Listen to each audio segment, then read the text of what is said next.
రాష్ట్రాన్ని నడిపించే ముఖ్యమంత్రులు ఎందుకు ఈ మాత్రం ఆలోచించట్లేదు? ఇవాళ హిమాచల్ ప్రదేశ్లో శాలరీస్ 50% ముఖ్యమంత్రి గారికి మిగతా మంత్రులకి తగ్గించారు. ఎంప్లాయీస్ కూడా 20% కోత విధించారు.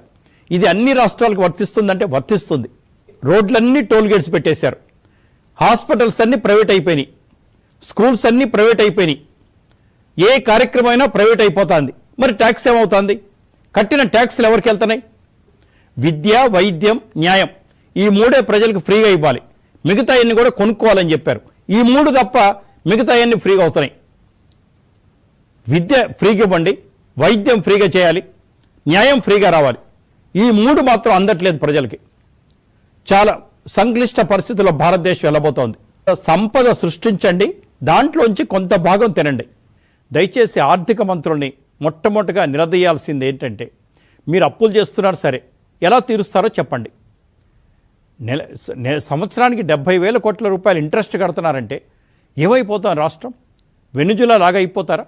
శ్రీలంక లాగా అయిపోతారా? ప్రజలు తిరగబడి మరి దేనికోసం తిరగబడాలి? అన్నిటి కోసం తిరగబడాలి.